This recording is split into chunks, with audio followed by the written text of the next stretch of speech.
Gaussian distribution देखेंगे, जिसको हम नॉर्मल बेल शेप कर्व भी कहते हैं। इससे हमें ये पता चलता है कि हमारा डेटा जो है वो कितना स्प्रेड है।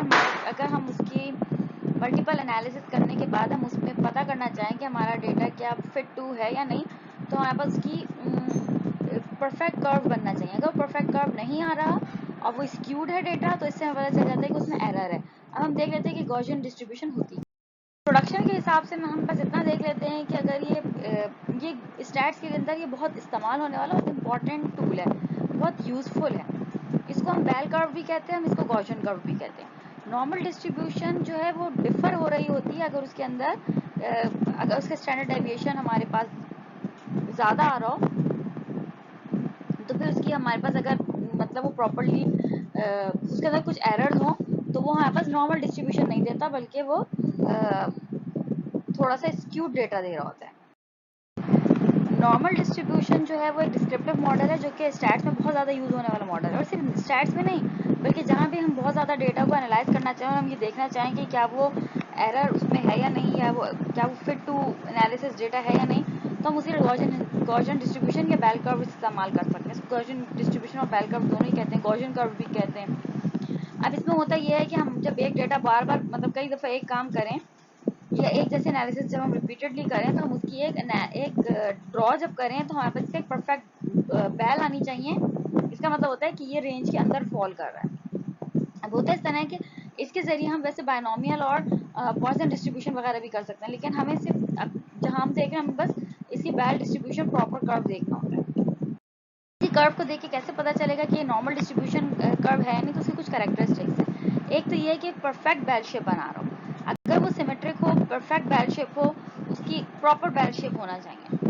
अच्छा, सिमेट्रिक हो अराउंड मीन, मतलब दो हाफ एग्जैक्टली दो बन रहे हो। अगर हम उसको बीच से आधा करें तो दोनों हाफ मतलब जो दोनों साइड है वो कंप्लीट हाफ बना रही हो। इसका मतलब है कि इसका जो मीन है वो मीडियन के बराबर हो। इसका जो मीन है वो मीडियन के बराबर होना चाहिए।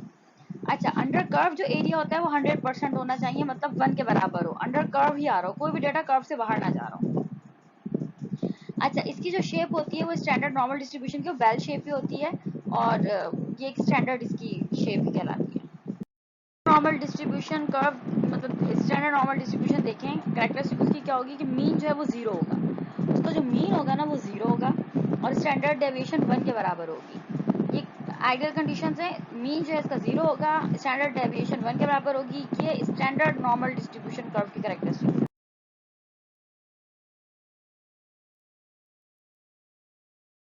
फिर ये देखने के लिए कि बेल शेप हमारे पास कर्व प्रॉपर है या नहीं, क्या कर्व फिटिंग प्रॉपर है नहीं, तो उसके लिए हम क्या यूज करते हैं, जेड स्कोर पता कर लेते हैं। जेड स्कोर क्या होता है, एक्स माइनस म्यू। जेड जो है वो इंडिकेट कर रहा होता है कि स्टैंडर्ड डेविएशन हमारी मीन से कितनी दूर है। सही है।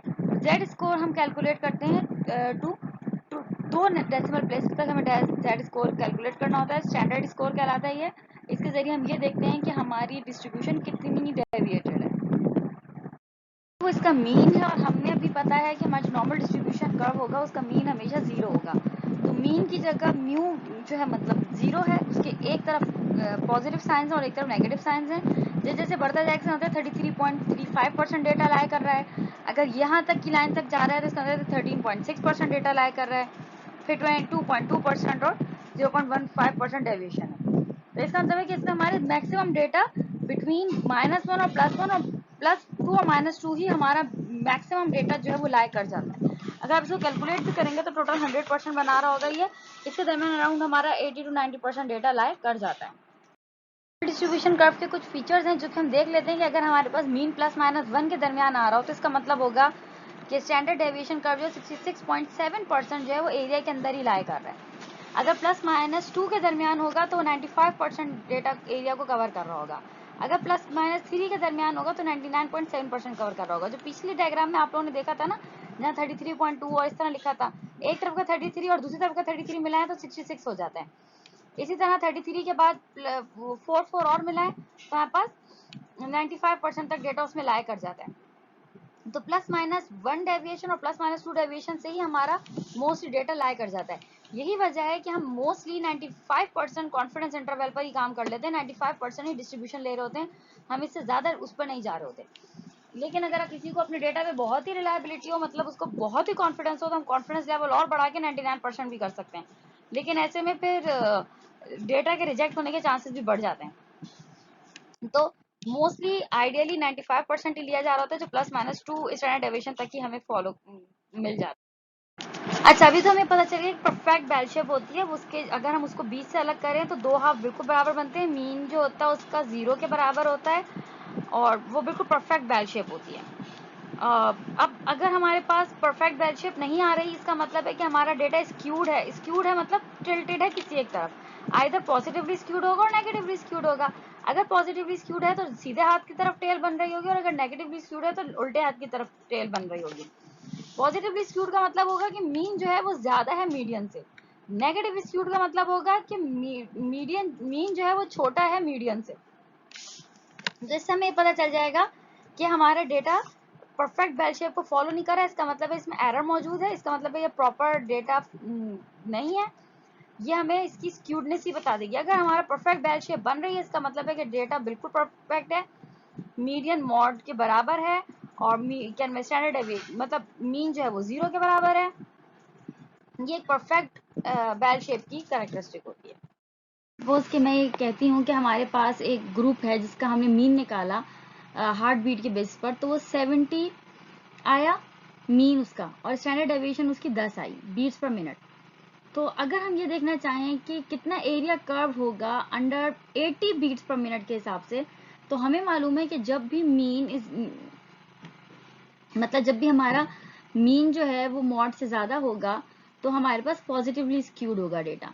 तो यहाँ पर हमारे पास क्या हुआ, इस डेटा हमने क्योंकि वैसे मीन 70 था, लेकिन यहाँ पर मीन ज्यादा हो गया, 80 हो गया। जो परफेक्ट बेल शेप थी वो 70 पर थी, तो हमारी 80 हो गई, तो इसका मतलब पॉजिटिवली स्क्यूड हो गया। अच्छा, एरिया अंडर कर्व हमने कैसे निकाला, अगर आप देखें 13.6 प्लस 2.2 और प्लस 0.19, तो हमारे पास 15.9% बनता है, जिसको अगर हम देख लें तो 0.15 बनता है। तो ये इस तरह निकल आया। वो तो हमने देखा 80 पर मिनट बीट है ना। अगर हम इसको 90 बीट्स पर मिनट देखें, तो क्या होगा कि अब हमारे पास और ज्यादा पॉजिटिवली स्क्यूड, मतलब हम और इस तरफ को जा रहे हैं। अब हम 2.2 और 0.15 को मिलाएंगे तो क्या बनेगा, अराउंड 2.35। तो वो एग्जैक्टली यही 2.3% या 0.023 हमारे पास इसका डेटा आ जाएगा। मतलब एरिया अंडर कर्व 0.02 हो 2.3 या 0.023 होगा। अब हम क्या कह रहे हैं, अब हम ये कह रहे हैं कि अगर हमारे पास 50 to 90 बीट्स पर मिनट आ रहे हो, मतलब हम एक रेंज दे रहे हैं 50 to 90 आ रहे हो, तो क्या होगा।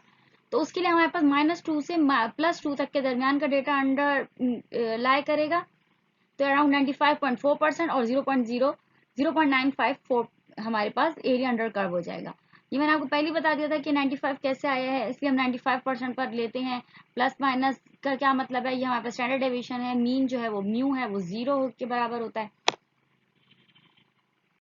मजीद पॉजिटिव की तरफ जा रहे हो, तो अब हमारे पास क्या है, अब हमने बोला कि अगर हमारे पास 100 बीट्स पर मिनट आ रही हो, जबकि 70 बीट्स वैसे थी हमारी, राइट।